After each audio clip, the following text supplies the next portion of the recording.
नमस्कार, आप देख रहे हैं पहाड़ टीवी और मैं हूं आपके साथ स्मिता पटवार।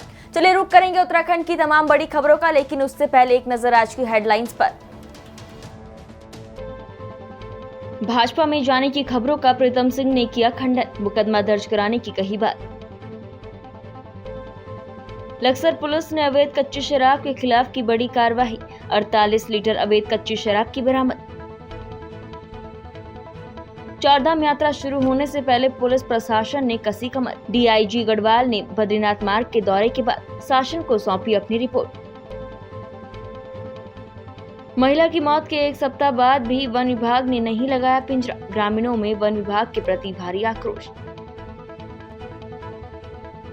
कांग्रेस के प्रतिनिधि मंडल ने प्रदेश अध्यक्ष करण मेहरा के नेतृत्व में राज्यपाल लेफ्टिनेंट जनरल गुरमीत सिंह से गुजरात कांग्रेस विधायक जिग्नेश मेवाड़ी की गिरफ्तारी के विरोध में मुलाकात की। उन्होंने इस संबंध में राज्यपाल लेफ्टिनेंट जनरल गुरमीत सिंह को ज्ञापन सौंपा।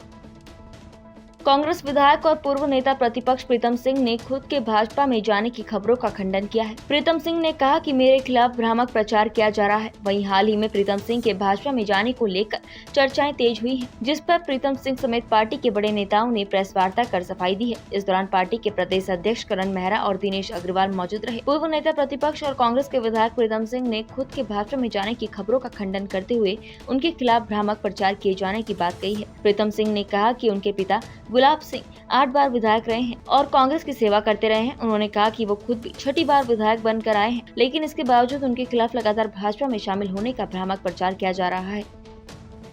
रानीखेत विधायक डॉक्टर प्रमोद नैनवाल ने सोमवार को राजकीय महाविद्यालय भतरोज खान वार्षिकोत्सव समारोह में मुख्य अतिथि के रूप में शिरकत की। रानीखेत विधायक डॉक्टर प्रमोद नैनवाल ने दीप प्रज्वलित कर कार्यक्रम का शुभारंभ किया। इस दौरान महाविद्यालय की छात्राओं ने वंदना गीत प्रस्तुत किया। जनता पार्टी की जो प्रदेश की सरकार है वो चाहती है कि उत्तराखंड के हर स्तर पर पलायन कम हो, और पलायन कम करने के लिए यहाँ पर शिक्षा के स्तर को आगे बढ़ाना, शिक्षा के स्तर को मजबूत करना और यहाँ पर अच्छी शिक्षा देना हमारी सरकार का लक्ष्य है। आज मैं वार्षिकोत्सव में शिरकत करके आ रहा हूँ और निश्चित रूप से इसी दिशा में हमारा एक बहुत महत्वपूर्ण कदम है। उत्तराखंड के गाँव-गाँव में अच्छी शिक्षा को पहुँचा करके भारतीय जनता पार्टी यहाँ के युवाओं को रोजगार की दिशा में जोड़ना चाहती है और यहाँ से पलायन को कम करना चाहती है। चारधाम यात्रा शुरू होने में महज कुछ ही समय शेष बचा है। ऐसे में पुलिस प्रशासन ने भी कमर कसनी शुरू कर दी है। इसी कड़ी में डीआईजी गढ़वाल करण नगनियाल ने बद्रीनाथ मार्ग का दौरा करने के बाद अपनी रिपोर्ट शासन को सौंप दी है। उन्होंने कहा कि बद्रीनाथ मार्ग के कुछ स्थानों पर सड़क मार्ग को ठीक किए जाने की आवश्यकता है। वहीं उन्होंने कहा कि जोशीमठ में नरसिंह मंदिर के समीप पार्किंग बनाई गई है और यात्रा मार्ग पर जो डेंजर जोन है वहाँ पर पुलिस बल तैनात किया जाएगा ताकि यात्रियों को सुरक्षित यात्रा करवाई जा सके। जगह जगह चिन्हीकरण की कार्रवाई हो रही है पार्किंग के लिए। इवन जोशीमठ तक में हम लोगों ने कस्बे में ही वाहनों के 200 कहीं 50 इस तरह से वाहन चेकिंग के पार्किंग किए जाएंगे और ये सिलसिला हमारे पीपल कोटी इत्यादि तक, और लामबगड़ में भी वहाँ भी पार्किंग की व्यवस्था हम लोगों ने की है। और बद्रीनाथ जी में तो है ही, वहाँ की जो कैपेसिटी है। तो इस तरह से हर धाम के पास हम लोग जहाँ चौड़ी सड़कें हैं तो सड़क के किनारे पार्किंग की व्यवस्था करेंगे। जैसे आपका ये सोनप्रयाग से गुप्तकाशी से ये आपका गौरीकुंड तक, तो वहाँ एक शटल व्यवस्था की जाएगी गाड़ी, ताकि गाड़ी पार्क किया उसके बाद फिर जो श्रद्धालु है वहाँ गौरीकुंड तक शटल के माध्यम से जाएंगे। तो इस तरह की व्यवस्थाएं हैं ये। लक्सर पुलिस ने अवैध कच्ची शराब के खिलाफ बड़ी कार्रवाई की है। लक्सर कोतवाली प्रभारी निरीक्षक यशपाल सिंह बिष्ट ने बताया कि कोतवाली के रायसी चौकी क्षेत्र में मुखबिर द्वारा सूचना प्राप्त हुई थी कि डेरा कराल में नाले के किनारे झाड़ियों के बीच गांव डेरा कराल निवासी 2 व्यक्ति छिपकर भट्टी लगाकर अवैध कच्ची शराब निकाल रहे हैं। सूचना पर रायसी पुलिस द्वारा डेरा कराल में नाले के किनारे झाड़ियों के बीच दबिश दी गई, तो आरोपी पुलिस को देखकर झाड़ियों का फायदा उठाकर भागने में सफल रहे। पुलिस द्वारा मौके पर पहुंचकर लगभग 48 लीटर अवैध कच्ची शराब और आरोपियों के द्वारा अवैध कच्ची शराब बनाने के लिए लगाई गई भट्टियां, अन्य उपकरण और अवैध कच्ची शराब बनाने के लिए जमीन में गड्ढे बनाकर प्लास्टिक के पन्नियों में भरे लाहन और लोहे के ड्रमों में रखा करीब 1700 लीटर अवैध लाहन भी बरामद किया है। साथ ही पुलिस टीम के द्वारा मौके पर बरामद करीब 1700 लीटर लाहन को गिराकर नष्ट कर दिया गया है। उन्होंने बताया कि फरार आरोपियों के खिलाफ संबंधित धाराओं में मुकदमा दर्ज किया गया है। नवनियुक्त जिलाधिकारी मयूर दीक्षित ने जनपद रुद्रप्रयाग के 26वें जिलाधिकारी के रूप में अपना कार्यभार ग्रहण किया।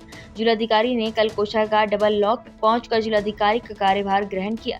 जनपद के प्रेस प्रतिनिधियों ने भेंट वार्ता करते हुए कहा कि बेहतर स्वास्थ्य सुविधा और गुणवत्ता युक्त शिक्षा उपलब्ध कराना उनकी विशेष प्राथमिकताओं में है। प्रेस वार्ता के दौरान जिलाधिकारी ने अवगत कराया कि वर्तमान में केदारनाथ धाम की यात्रा को सुव्यवस्थित ढंग से संचालित करने और चल रहे निर्माण कार्यों को समय से पूर्ण कराना उनकी प्राथमिकता में है। कि जनपद रुद्रप्रयाग में सबसे इम्पोर्टेंट हमें जो टास्क है वो है हमारी आगामी 4 धाम यात्रा और केदारनाथ धाम में जो रिकंस्ट्रक्शन के कार्य चल रहे हैं उनको गति देना है। साथ ही ये भी इंश्योर करना है कि जो भी यात्री टूरिस्ट हमारे केदारनाथ धाम में आ रहे हैं या यहाँ से आगे जा रहे हैं गुजर रहे हैं उनको किसी भी तरह की कोई असुविधा ना हो, उसी तरह से हम कार्य करेंगे। हमारी फर्स्ट प्रायोरिटी यही है। सेकंड प्रायोरिटी हमारी ये रहेगी कि जो परमानेंट नेचर के जो निर्माण कार्य चल रहे हैं, नेशनल हाईवे से रिलेटेड हैं, ऑल वेदर से रिलेटेड हैं, रेलवे से रिलेटेड हैं, उस पर हमारी निगरानी रहेगी। उनमें हम गति देंगे और उसको और अच्छे से ट्रांसपेरेंटली कितना अच्छी एफिशिएंटली हम काम कर सकते हैं वो करेंगे। तीसरी प्राथमिकता जैसे जैसे हम लोग आगे बढ़ते जाएंगे स्वास्थ्य सुविधाओं को सुधारने की और आजीविका के ऊपर ध्यान रहेगा। प्रोफेसर और वरिष्ठ फिजिशियन डॉक्टर निधि उनियाल ने आईएएस डॉक्टर पंकज पांडे के विभाग बदलते ही ज्वाइनिंग कर ली है। आईएएस के घर पर 31 मार्च को उनकी पत्नी को देखने जाने के दौरान विवाद के बाद डॉक्टर निधि के साथ सचिव की पत्नी ने विवाद किया था। गत दिनों आईएएस डॉक्टर पंकज पांडे से स्वास्थ्य विभाग हटाकर उन्हें खनन विभाग का सचिव बना दिया गया था। प्राचार्य डॉक्टर आशुतोष सयाना ने बताया कि डॉक्टर निधि ने 20 अप्रैल को ज्वाइन कर लिया है।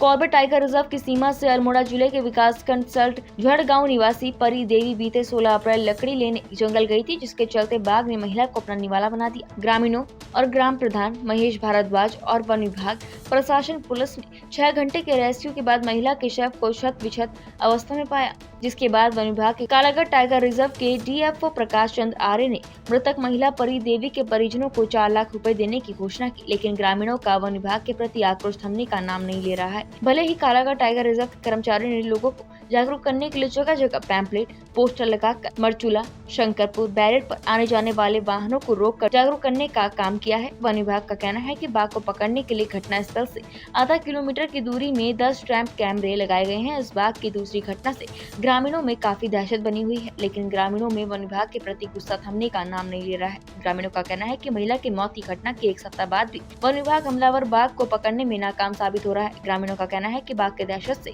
बच्चे स्कूल भी नहीं जा पा रहे हैं और बाघ पकड़ने को लेकर वन विभाग के विभागीय अधिकारी बेपरवाह बने हुए हैं।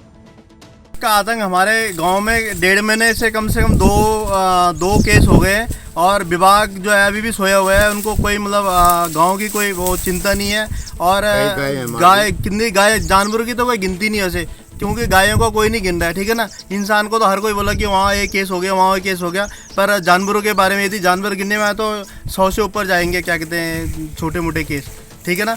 अब गांव वाले भी इतने दहशत में है कि अपने गांव से बाहर नहीं जा रहे हैं। बच्चों का स्कूल जाना दुर्बल हो गया। हमारा स्कूल जो है क्या कहते हैं जंगल के बीच में है। अब पेरेंट्स से तो यही ड्यूटी रहेगी फिर कि शाम सवेरे क्या कहते हैं बच्चों के पीछे जाओ, उनको लाओ। कम से कम डिपार्टमेंट को तो क्या कहते हैं वो करना चाहिए ना, इस पर कार्रवाई करनी चाहिए। पिंजरे भी लाया तो पिंजरे का भी उसमें कोई मतलब वो नहीं रिजल्ट नहीं निकला। वो भी उनने बीच रोड पे लगाया, रोड पे तो बाघ आएगा नहीं फंसने के लिए। उसको जहाँ पे उसका क्या कहते हैं अड्डा था, 10 दिन बाघ क्या कहते हैं हमारे गांव के ठीक 1 किलोमीटर आगे सामने खड़ा था। 10 दिन लगातार शाम सवेरे लोग उसको देख रहे थे, पर विभाग ने कोई इस पर कार्रवाई नहीं की।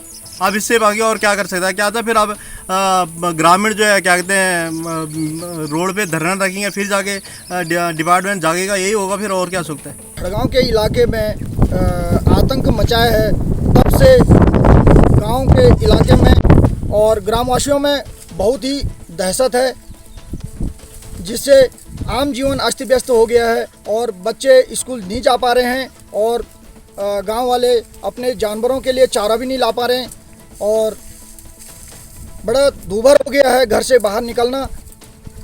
हम लोग की यही मांग है कि बाघ को जल्दी से जल्दी पकड़ा जाए। कहना चाहती हूँ कि हमारी बच्चों के लिए सुरक्षा के लिए कुछ वो गाड़ी की व्यवस्था करें, जिससे कि हमें वो मिले कि बाघ का खतरा ना हो। हमें आने जाने में बहुत दिक्कत हो रही है। आ रहे हैं स्कूल और स्कूल के बच्चे भी नहीं आ रहे हैं, अच्छे ढंग से हमारी पढ़ाई भी नहीं हो पा रही और बाघ का बहुत डर है और हमारे वहाँ भी 24 घंटा वहाँ बाघ ही रहता है। बागेश्वर जिले की सेवा और सुरक्षा को लेकर जिलाधिकारी विनीत कुमार ने एक बार फिर कड़े निर्देश अधिकारियों को दिए हैं। आपको बता दें कि जनपद के समस्त शिक्षण संस्थानों के 100 मीटर की परिधि में तंबाकू और मादक पदार्थों की बिक्री पूर्णतः प्रतिबंधित होगी और बेचे जाने पर संबंधित का चालान के साथ ही मुकदमा भी दर्ज होगा। जिलाधिकारी ने कहा कि कार्यालयों और विद्यालयों में धूम्रपान और तंबाकू का सेवन पूर्णतः वर्जित है, जिसकी संबंधित कार्यालय अध्यक्ष निरंतर मॉनिटरिंग करेंगे और कार्यालयों विद्यालयों में धूम्रपान और तंबाकू का सेवन पाए जाने पर संबंधित के खिलाफ कार्यवाही भी सुनिश्चित करेंगे। उत्तराखंड की तमाम बड़ी खबरों में फिलहाल इतना ही। बाकी खबरों के लिए देखते रहिए पहाड़ टीवी। नमस्कार।